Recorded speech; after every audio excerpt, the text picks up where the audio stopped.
اگر اسرائیل اور حزب اللہ کے بیچ سیدھی جنگ ہوتی ہے تو اسرائیل کو بہت بڑا نقصان پہنچے گا، اور یہ نقصان ایسا ہوگا کہ سالوں سال اسرائیل اسے بھر نہیں پائے گا۔ یہ بات عادل خان آزاد نہیں کہہ رہا، بلکہ کہہ رہی ہے اسرائیل سے آئی وہ سب سے بڑی رپورٹ، جو یہ بتاتی ہے کہ حزب اللہ اتنا مضبوط ہے کہ اسرائیل کو بہت بڑا نقصان، بہت بڑا ڈینٹ پہنچا سکتا ہے۔ یہ رپورٹ ابھی تک کی تمام رپورٹ سے سیریس اور بڑی ہے۔ اس کی وجہ یہ ہے کہ اسرائیل کے اندر سے ہی آئی ہے، اور ایسی ویسی کسی اخبار سے نہیں، بلکہ the institute for National Security studies of Israel, یہ پورا وہ انسٹیٹیوٹ ہے جس کے پاس IDF کے پاس سے آنے والی ساری خبریں سب سے پہلے آتی ہیں، وہ تمام خبریں بھی جو اخبارات میں نہیں چھپتی۔ اس انسٹیٹیوٹ کی خبر انہوں نے اپنی ویب سائٹ پر شائع کی تو 2 دن بعد لبنان کے اخبار المیادین کی نظر آج 10 جولائی کو اس خبر پر پڑی، اور انہوں نے اسے صبح چھاپا بھی اور لکھا کہ Israel to suffer severe damage in war with Hezbollah, INSS report. اسرائیل کی نیشنل سیکیورٹی کی جو رپورٹ ہے وہ یہ بتاتی ہے، اور اس رپورٹ میں کیا لکھا ہے وہ آپ کے لیے سمجھ لینا ضروری ہے۔ میں المیادین سے ہی آپ کو پڑھ کر سنا دیتا ہوں۔ انہوں نے کہا کہ the Israeli Institute for National Security Studies INSS نے یہ پایا ہے کہ حزب اللہ کے پاس بہت بڑا توپ خانہ، اسلحہ، بارود، میزائل، بندوقیں اور ایسے ہتھیار ہیں جو ابھی تک اس نے شو بھی نہیں کیے ہیں، اور یہ سب اسرائیل کے لیے ایک بہت بڑی تباہی کی وجہ بن سکتے ہیں۔ اس چیز کو ذرا آخر تک سنیے گا اور سمجھیے گا۔ آپ جو اپنے اسکرین پر پیراگراف دیکھ رہے ہیں اس میں لکھا ہے کہ INSS reported that the Islamic Resistance، کہ ان کے پاس حزب اللہ کے پاس 5000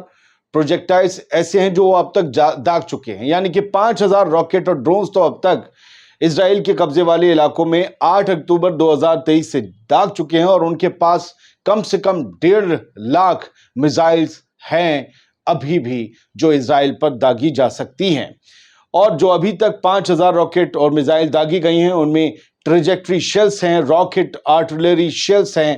اور ڈائریکٹ فائر پروجیکٹائلز ہیں، اینٹی ٹیک گائیڈڈ میزائلز ہیں جنہیں ATGM کہتے ہیں۔ یہ سب آئی ہیں، اور پریسیجن میزائلز بھی ہیں، راکٹ بھی ہیں جن کو ڈائریکٹ کوارڈینیٹس دے دیے جاتے ہیں اور وہ بالکل ٹن سے اسی جگہ جا کر لگتے ہیں۔ یہ پوری رپورٹ بتاتی ہے جو آئی ہے، اور اسے المیادین نے چھاپا ہے۔ 29 اسرائیلی اب تک مارے جا چکے ہیں، اور کروڑوں اربوں روپے کا نقصان نارتھ کے قبضے والے اسرائیل میں ہو چکا ہے۔ اور یہ بتایا گیا ہے کہ ابھی اس میں بتایا گیا ہے کہ 28 سیٹلمنٹس ایسے ہیں اکیلے کریت شمونا میں جو خالی پڑے ہیں، جو بھوتا بن چکے ہیں۔ بہت کم لوگ یہاں پر موجود ہیں، اور جو ان سیٹلمنٹس کو یہودی یا قبضہ دھاری لوگ چھوڑ کر بھاگ بھی گئے ہیں، ان کے بارے میں، ان کی قسمت کے بارے میں ابھی یہ پتہ نہیں ہے کہ وہ کبھی واپس لوٹیں گے بھی یا نہیں لوٹیں گے۔ وہ خوف میں ڈر کر بھاگ گئے ہیں اپنی جان بچانے کے لیے ان علاقوں سے۔ اور یہ بتایا ہے کہ اگر حزب اللہ کے ساتھ جو ممکنہ جنگ ہے وہ چھڑتی ہے، فل اسکیل وار چھڑتی ہے، تو نارتھ کے سارے علاقے خالی ہو سکتے ہیں۔ 2006 میں جو کہتے ہیں کہ 2006 میں جو حزب اللہ اور اسرائیل کے بیچ جنگ ہوئی تھی، یہ اب کی بار کی جنگ اس سے زیادہ بھیانک ہوگی، الگ طریقے کی ہوگی۔ اسرائیل کے لیے حزب اللہ سب سے بڑی تھریٹ ہے۔ اس کے پاس 1.5 لاکھ میزائل ہیں، راکٹ ہیں، اور کئی گھاتک ہتھیار ہیں، لیتھل ویپنز ہیں۔ اور یہ بتایا ہے کہ اس اسٹاک پائل میں یہ جو سارا ذخیرہ ہے حزب اللہ کا، اس میں میڈیم اور لانگ رینج کی پریسیجن گائیڈڈ میونیشنز بھی ہیں، میزائلز ہیں، کروز میزائلز ہیں، بیلسٹک میزائلز ہیں، ایڈوانس کوسٹل اینٹی شپ میزائلز ہیں، ہزاروں ہزار انمینڈ ایریل ویکلز یعنی UAVs یعنی کہ ڈرونز ہیں، ATGMs ہیں۔ یہ سب کچھ INSS نے رپورٹ دی ہے۔ تو یہ اسرائیل کے اندر کی وہ خبر ہے جو اسرائیل کے حکمران چھپانا چاہتے ہیں، اور یہ بتاتے ہیں کہ it found that a war with Lebanon that would drag on for months can use severe damage to Israel۔ یہ اس رپورٹ کے حوالے سے المیادین نے ایک ڈائلاگ لکھا کہ جس طریقے سے حماس کے پاس تو حزب اللہ کے مقابلے 10% بھی ہتھیار نہیں ہے، ان سے لڑتے ہوئے انہیں 9 مہینے ہو گئے، اور غزہ میں یہ کچھ کر نہیں پائے، ابھی تک اپنی ٹارگٹ اچیو نہیں کر پائے۔ اور حزب اللہ کے ساتھ اگر انہوں نے جنگ چھیڑ دی تو یہ مہینوں تک چلے گی، اور اس میں سیویئر ڈیمیج ٹو اسرائیل آپ ہائی لائٹ ہوا دیکھ رہے ہیں۔ بہت بڑا اور برا نقصان اسرائیل کو پہنچ سکتا ہے، یہ اس خبر میں کہا گیا ہے، صاف کہا گیا ہے۔ اب وہ آپ INSS کی ہیڈ لائن دیکھ چکے ہوں گے، how would a full scale war with Hezbollah affect the resilience of Israel civilian front. یہاں اندر سب کچھ دیا ہوا ہے، میں آپ کو اس کی ہیڈ لائن دکھاتا ہوں، آپ اس کی ورڈ سے جا کر اس اخبار کو پڑھ بھی سکتے ہیں، دیکھ بھی سکتے ہیں، خود پوری رپورٹ سے سمجھ سکتے ہیں۔ اب دو تین اور خبریں، جو پزشکیان، جو مسعود پزشکیان نئے ہونے والے صدر ہیں ایران کے، ان کے بارے میں آج پھر 10 جولائی کو ارنا نے خبر چھاپی ہے، یہ ہمارے پاس دوپہر میں آئی، وہاں 11 بج رہے تھے دن کے۔ لکھا ہے کہ پزشکیان نے جو لیٹر لکھا ہے حزب اللہ کو، وہ ایک کلیئر میسج ہے تمام ریزسٹنس گروپس کے لیے، اور انہوں نے حزب اللہ کے جنرل سیکرٹری حسن نصر اللہ کو لیٹر لکھا پزشکیان نے، جس کے بارے میں نے کل آپ کو بتایا، لیکن اس میں اور چیزیں بھی آئی ہیں کہ بھئی ہم آپ کو سپورٹ جاری رکھیں گے، آپ اپنی لڑائی لڑتے رہیے، اور جو نازی حکومت ہے اس کے خلاف غزہ کے لوگوں کے حق میں جو آپ کی جنگ ہے، ہم اس میں آپ کے ساتھ ہیں۔ اور یہ تمام ریزسٹنس گروپ کے اور ان کی اوریجن کنٹری کے جھنڈے اس جو ہے ہیڈ لائن کے ساتھ لگائے گئے ہیں، کون کون کہاں ایگزسٹ کرتے ہیں۔ ہاں، ایک خبر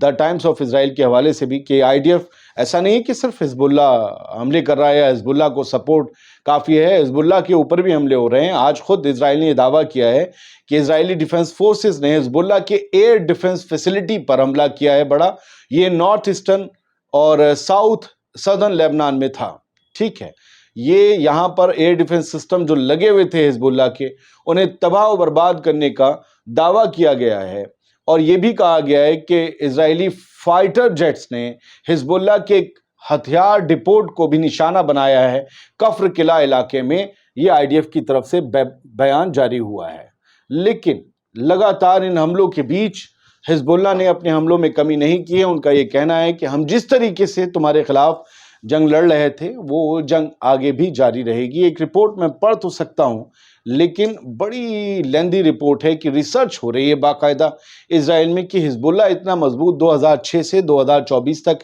ان سالوں میں بنا کیسے، پیجرز and drones, how Hezbollah aims to counter Israel's high tech surveillance, کہ کیسے حزب اللہ جو ہے اسرائیل کے ہائی ٹیک سرویلانس سسٹمز کو جو ہے ایم کر رہا ہے، ٹارگٹ کر رہا ہے۔ اس کے بارے میں پوری ریسرچ ہوئی کہ ان کے پاس کیا کیا ہے، کیسے وہ آتا ہے، کیسے ہمارے آئرن ڈوم اور وغیرہ رڈار سسٹم سے بچ جاتا ہے، پوری ایک ریسرچ ڈیٹیل دی گئی ہے، جسے شاید میں آپ کے سامنے آگے فرصت سے رکھوں۔ لہٰذا بہت سے لوگوں کی شکایت ہے، ویڈیو آپ بڑا کر دیتے ہو، آپ دیکھتے نہیں ہو یار، میں تو خبروں کی کھچڑی دیتا ہوں آپ کو، لوگ آپ کو دال چاول کھلا کر چھوڑ دیتے ہیں، میں اس میں پچرنگی دال ملا دیتا ہوں، اتنی دالیں آپ کو دیتا ہوں۔ اتنے کم وقت میں ایسے ویڈیو آپ کو کہیں ملتے ہیں کیا؟ دیسی گھی، چٹنی، سلاد، لوازمات، ساری چیزیں اچار سامنے رکھ دیتا ہوں، کھائیے نا، نوش فرمائیے نا۔ چھوٹے سے ویڈیو آپ کے لیے ہیں تاکہ آپ جو خبریں پڑھنا چھوڑ چکے ہیں ان کو کئی خبریں ایک ہی ویڈیو میں مل جائیں۔ فی الحال آزاد آل انڈیا آپ ہی کا چینل ہے، اور یہ خبروں کا خادم عادل خان آزاد آپ سے وعدہ کرتا ہے کہ فیکٹس کے ساتھ، ہیڈ لائنز کے ساتھ سب سے بڑی اہم خبریں سب سے پہلے آپ تک پہنچاتا رہے گا۔ کبھی کبھی ویڈیو اٹک جاتے ہیں یوٹیوب میں، آج کا ویڈیو کل آتا ہے، نہیں ہو جائے اسٹرائک چینل ہو جائے گی اگر ہم پبلش کرتے ہیں، تو وہ پھنس جاتے ہیں، تو ہمیں ویٹ کرنا پڑتا ہے، تو آپ بھی ویٹ کر لیا کریں۔ ہم بہت ذمہ داری سے ویڈیو بناتے ہیں، تاریخیں جانتے ہیں۔ QR کوڈ آپ دیکھ رہے تھے، آپ اس پر سپورٹ کر سکتے ہیں۔ بہت شکریہ، سلامت رہیے، خوش رہیے۔